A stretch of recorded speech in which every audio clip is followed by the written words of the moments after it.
ओम नमः शिवाय। नमस्कार दोस्तों, आप देख रहे हैं आपका अपना YouTube चैनल व्रत त्योहार टोटके। मैं हूं आपके साथ रिमझिम शर्मा। दोस्तों, आज इस वीडियो में मैं बात करने जा रही हूं सोमवार व्रत में आपको क्या खाना चाहिए, साप्ताहिक सोमवार व्रतों में क्या खाना चाहिए और 16 सोमवार व्रत में आपको क्या खाना चाहिए। इससे जुड़े हुए कई सवाल आ रहे हैं जिनके जवाब मैं बार बार दे रही हूं, लेकिन मुझे ऐसा लगता है कि एक विस्तृत रूप से मैं जानकारी फिर से दूं 16 सोमवार व्रत और सोमवार व्रतों के बारे में, खास तौर पर खाने को लेकर, क्योंकि संशय कई बार बना रहता है कि व्रतों में हमें क्या खाना चाहिए, क्या खा ले गलती से तो व्रत खंडित हो जाएगा। तो ये जानकारी बहुत महत्वपूर्ण है।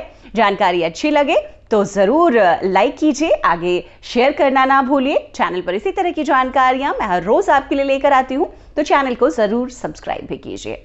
दोस्तों, जैसा कि हम सभी जानते हैं, हर वार किसी न किसी देव को समर्पित है और सोमवार का दिन भगवान भोलेनाथ को समर्पित है। हम सावन सोमवार के व्रत करते हैं, साप्ताहिक सोमवार के व्रत करते हैं और 16 सोमवार के व्रत करते हैं। तो सोमवार के व्रतों में हमें क्या खाना चाहिए, आज मैं आपको बताती हूं। साप्ताहिक व्रतों में देखिए दोस्तों, किसी भी व्रत का अगर हम संकल्प लेते हैं तो हमें व्रत के नियमों का पालन तो पहले आपको बता दूं एक दिन पहले से करना होता है। खास तौर पर खान पान को लेकर एक दिन पहले किसी भी व्रत के हमें तामसिक भोजन नहीं करना चाहिए। हमें लहसुन प्याज तक का भी सेवन नहीं करना चाहिए, मांसाहार वगैरह का सेवन बिल्कुल नहीं करना चाहिए। ये बहुत ध्यान देने वाली बात है। आमतौर पर क्या होता है कि लोग व्रत जिस दिन करते हैं उस दिन को मानकर चलते हैं, लेकिन नहीं। व्रत का अगर आपको पूर्ण फल चाहिए तो आपको एक दिन पहले से व्रत के नियमों को मानना होगा। आपको खान पान पर अपने ध्यान देना होगा। तो व्रत के एक दिन पहले आप बिल्कुल भी तामसिक भोजन ना करें। अब व्रत वाले दिन, साप्ताहिक सोमवार की सबसे पहले मैं बात कर रही हूं। साप्ताहिक सोमवार के व्रत के दिन सुबह उठते हैं, हम नहा धोकर व्रत का संकल्प लेते हैं। बहुत जरूरी होता है किसी भी व्रत के लिए कि हम व्रत का संकल्प लें। व्रत के संकल्प के बाद हम सुबह की पूजा करते हैं और सुबह की पूजा जब हम संपन्न कर लेते हैं उसके बाद आप पानी पी सकते हैं। साप्ताहिक सोमवार व्रतों की बात कर रही हूं। आप फल ले सकते हैं, आप चाय पी सकते हैं, आप जूस ले सकते हैं। तो इन चीजों का सेवन आप कर सकते हैं। आपको क्या करना नहीं है ये बता दूं, आपको अन्न का सेवन नहीं करना है। अन्न का सेवन सोमवार के व्रतों में हम जब प्रदोष काल की पूजा कर लेते हैं तब करते हैं। अब प्रदोष काल क्या होता है, ये बहुत बार लोगों ने पूछा है और मैंने बहुत सारे वीडियोस में बताया है। आपकी जानकारी के लिए फिर से बता दूं, प्रदोष काल का जो वक्त होता है वो सूर्यास्त के 1 घंटे पहले से 1 घंटे बाद, अमूमन इसी वक्त को मान के चलते हैं। हालांकि मतांतर है इसमें, इसके बारे में भी कई लोग सूर्यास्त के पहले के वक्त को ही प्रदोष काल मानते हैं। तो इस वक्त में आपको, जब भी आप शिव भगवान की पूजा करती हैं तो आपको पूजन, संध्या जो पूजन होता है, जो कथा होती है, आमतौर पर शिव भगवान के व्रतों में, सोमवार के व्रतों में शाम की होती है। तो प्रदोष काल में आपको पूजन करना है और इस पूजन के बाद आप एक बार आप अन्नाहार कर सकते। तो सोमवार के व्रत में आप शाम को एक बार अन्नाहार ले सकते, एक बार अनाज का भोजन आप कर सकते हैं। इसमें आप रोटी खा सकते, पराठा, पूरी, जो भी आप खाना चाहें आप खा सकते, कोई मनाही नहीं है। चावल की खीर आप खा सकते हैं, मखाने की खीर खा सकते हैं, या फिर कुछ और भी आपको खाना है अनाज में। एक बार शुद्ध भोजन एक बार आपको करना है। खुद से तैयार करके करें या घर में आपकी मम्मी है वो तैयार कर दें, बहुत जरूरी है। बाहर में आपको नहीं खाना है किसी भी व्रत में। एक और बहुत महत्वपूर्ण जानकारी है, कई लोग पूछते हैं कि हम रास्ते में हैं तो आप उस वक्त फलाहार ही का सेवन करें। अगर आप व्रत का विधि विधान से प्रदोष काल में पूजन करते हैं और उसके बाद व्रत खोलते हैं तो आपको एक जगह पर बैठकर अच्छे से सात्विक भोजन खुद से तैयार किया हुआ, अपने परिवार से के लोगों से तैयार किया हुआ ही करना चाहिए। ये बहुत जरूरी नियम है और आपको ऐसा ही करना चाहिए। दिन में मैंने आपको बताया ही है कि दिन में आप कुछ भी खा सकते हैं, फलाहार ले सकते हैं। हालांकि व्रतों में एक नियम होता है, बार बार खाने की मनाही होती है। अगर आप व्रत में हैं तो आप मान के चलिए कि आप व्रत में हैं, आपको खाना कम खाना है। आप शरीर की शुद्धता के लिए, मन की शुद्धता के लिए व्रत कर रहे हैं, तो खाना कम खाने का मतलब होता है कि आपने सुबह की पूजा की। आप एक बार चाय, फल, साबूदाना या ड्राई फ्रूट्स या जूस जो भी लेना चाहते हैं ले लें। बहुत ज़्यादा भूख लग रही है तो पानी आप 1-2 बार ही पी सकते हैं, लेकिन कोशिश करें कि 1 या 2 बार ही इस तरह से आप कोई छोटी छोटी चीज़ें ले। ज़्यादा बार बार खाने से ऐसा माना जाता है हर वक्त आप अगर खाते रहे तो फिर क्या फल है व्रत का। और जिस शुद्धि से, जिस शुद्धता के लिए, शारीरिक शुद्धता के लिए भी हम व्रत करते हैं, हम व्रत करने के साइंटिफिक रीज़न है कि आपका डाइजेशन अच्छा होता है, मेटाबॉलिज्म अच्छा होता है, तो आपको इन चीज़ों का भी ध्यान देना चाहिए। व्रत में बार बार खाने की मनाही होती है। और आप शाम की पूजा के बाद, जैसे मैंने बताया आपको, आप एक बारी भोजन आराम से भर पेट कर सकते हैं। दूसरी एक बहुत जरूरी बात, शिव भगवान के व्रतों में नमक नहीं खाया जाता है। कई लोग पूछते हैं कि व्रत का नमक खा ले, मतलब सेंधा नमक खा ले। नहीं, शिव भगवान के व्रतों में ऐसा मना किया हुआ है, शास्त्रों में वर्णित है, नमक नहीं खाया जाता है। जो भी लोग शिव भगवान का व्रत करेंगे आपको बताएंगे, आप अपने आचार्य से भी पूछ सकते हैं, वो भी आपको बताएंगे नमक नहीं खाइए। देखिए, अपनी सुविधा अनुसार लोग सेंधा नमक, व्रत का नमक खा लेते हैं, लेकिन किसी भी व्रत में नमक की मनाही ही होती है। आपको शुद्ध मीठा भोजन, अगर एक बार व्रत में आपको अन्नाहार करने की इजाजत है जिस भी व्रत में, तो मीठा भोजन ही करें। दोस्तों, कोई भी व्रत, अभी बात मैं सोमवार के व्रत की कर रही हूँ, सोमवार का व्रत करें या 16 सोमवार का व्रत करें आप, इसमें आपको 24 घंटे जो दिन होता है, हिंदू धर्म में हम उदया तिथि से व्रत को शुरू करते हैं। आमतौर पर कई जगहों पर है कि तिथि जब से शुरू होती है, जैसे अष्टमी के व्रत में ऐसा किया जाता है कि तिथि जब से शुरू हो रही है, तिथि जब समाप्त हो रही है, तब तक आप व्रत करें।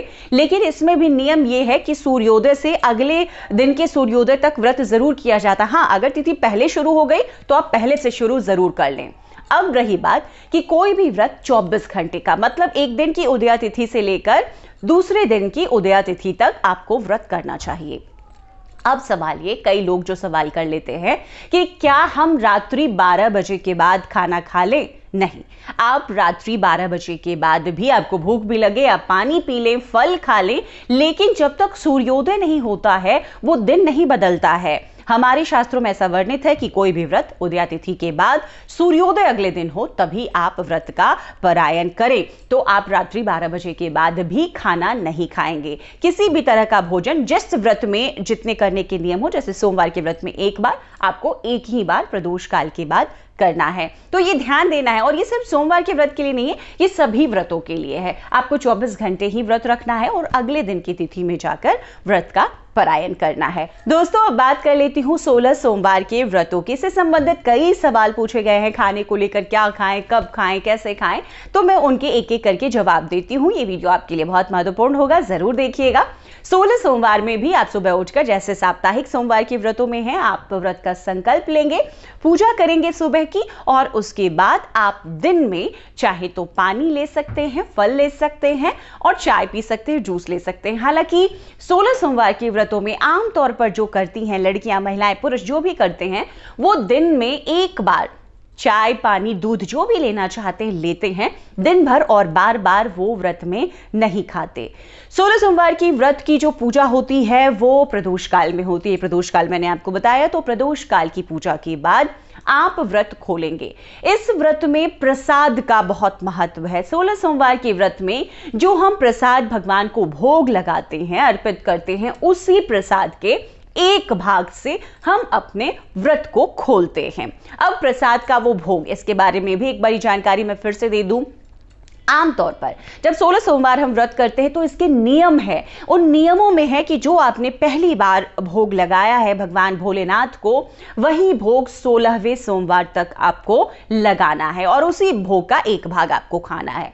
16 सोमवार के व्रत में भोग के 3 हिस्से लगते हैं। पहला हिस्सा भगवान को हम अर्पित करते हैं, दूसरा हिस्सा हम अपने लिए रखते हैं, और तीसरा हिस्सा जो होता है वो प्रसाद के तौर पर हम अपने घर परिवार के लोगों में वितरित कर देते हैं। अब दोस्तों, इस पे भी लेकर कई सवाल आते हैं कि कौन से हिस्से का क्या करें, गाय को खिलाना है या ब्राह्मण को देना है। जो हिस्सा 3 हिस्सों में 2 हिस्से तो मान के चलिए वो सुनिश्चित हैं, एक हिस्सा आपका है और एक हिस्सा आपको प्रसाद के तौर पर जरूर वितरित करना है। जो तीसरा हिस्सा है, उस हिस्से को जिसको आप भगवान को अर्पित कर रहे हैं, वो भगवान के पास आप छोड़ेंगे नहीं, वहां से आप उठाकर भोग के तौर पर ब्राह्मण को देंगे। ब्राह्मण अगर नहीं मिल रहे हैं, हम घर पर पूजा कर रहे हैं, कोरोना का भी जो दौर चल रहा है इसमें बहुत लोग बाहर मंदिरों में जाकर पूजा नहीं कर पा रहे हैं, तो उस हिस्से को आप गाय को खिला दीजिए।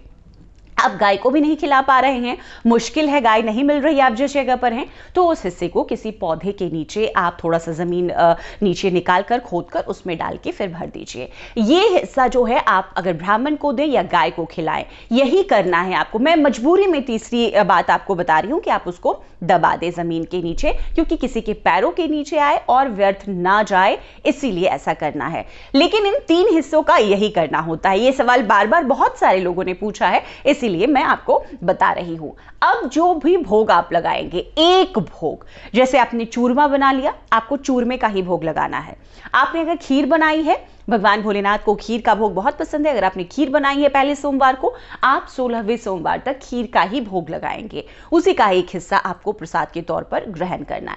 अब रही बात कि प्रसाद के तौर पर क्या हम सिर्फ उतना ही ग्रहण करें? जी, आप प्रसाद के तौर पर एक ही हिस्सा ग्रहण करेंगी। आप अगर चाहती हैं कि चलिए ठीक है, हर इंसान की अपनी अपनी खुराक होती है, कोई थोड़ा ज्यादा कोई थोड़ा कम, तो उसके हिसाब से आप 3 हिस्से लगाएं। जरूरी नहीं है कि आप थोड़ा सा प्रसाद बनाएं और उसके 3 हिस्से कर दें। आप थोड़ा ज्यादा बना लें चूरमा, उसके 3 हिस्से कर दें और वो एक हिस्सा अपने लिए आप रखें व्रत खोलने के लिए भगवान के भोग के बाद।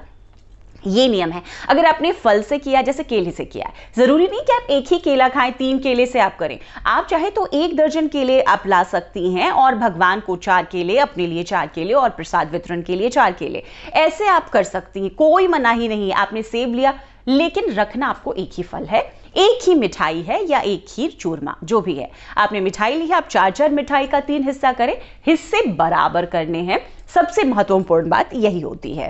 तो ये बहुत जानकारी ऐसी थी जो बहुत लोगों को चाहिए थी, इसीलिए मैंने आपको विस्तार से ये जानकारी दी है। आपको 16 सोमवार के भी व्रत में दोबारा नहीं खाना है। आपने शाम में जो प्रदोष काल के वक्त पे खाना व्रत का जो खोला है प्रसाद से, वही आपको खाकर रहना है और अगले दिन आप व्रत का पारायण करेंगे भगवान के पूजन अर्चन के बाद एक बार फिर से।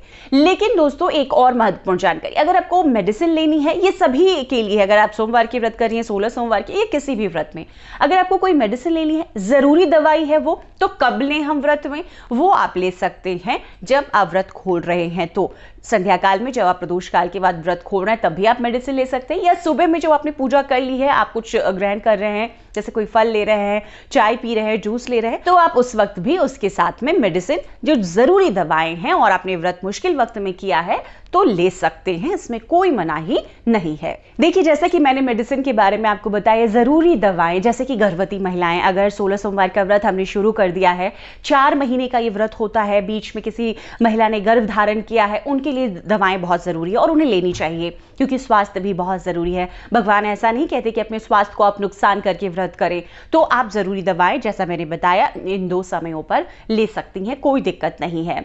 एक और जरूरी बात है जो 16 सोमवार के व्रतों में है, जो सवाल बहुत बार लोगों ने पूछे हैं कि 4 महीने का क्योंकि ये व्रत है, 16 सोमवार हम कर रहे हैं, 17वें को उद्यापन करेंगे, तो क्या 4 महीनों में हम तामसिक भोजन ना करें? जो मांसाहारी लोग हैं, क्या वो मांसाहार खा सकते हैं? ऐसा पूछना है लोगों का। तो मैं बता दूं, अगर आप चाहती हैं शुद्धता से व्रत करना, तो आप ना खाएं। आप 16 सोमवार तक, जो कंटिन्यूटी में किया जाने वाला एक व्रत है, इसमें तामसिक भोजन, मांस मदिरा आदि का सेवन ना करें। लेकिन अगर आप करना चाहते हैं तो यह आपकी इच्छा है, लेकिन कम से कम रविवार और सोमवार के दिन, मंगलवार भी लोग नहीं खाते हैं, तो इन दिनों में आपको तो बिल्कुल नहीं करना चाहिए।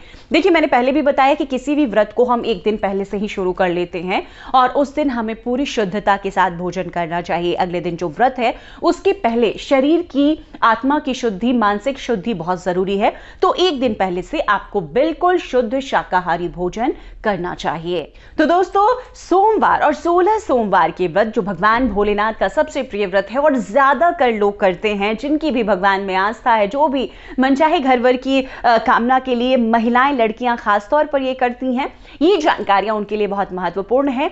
और मैं ऐसा उम्मीद करती हूं कि इस वीडियो में मैंने वो तमाम छोटी बड़ी जानकारियां खाने संबंधित आपको दे दी है। जरूर आपके लिए उपयोगी साबित होगा ये वीडियो। अगर आपको पसंद आ रहा है तो जरूर लाइक करें, अगर पसंद आए तो आगे शेयर भी करें। जिन तक ये जानकारियां पहुंचनी चाहिए उनके लिए भी आगे ये शेयर करें, और अगर चैनल पर नए आए हैं तो चैनल को जरूर सब्सक्राइब करें। वीडियो देखने के लिए आप सभी का बहुत बहुत शुक्रिया।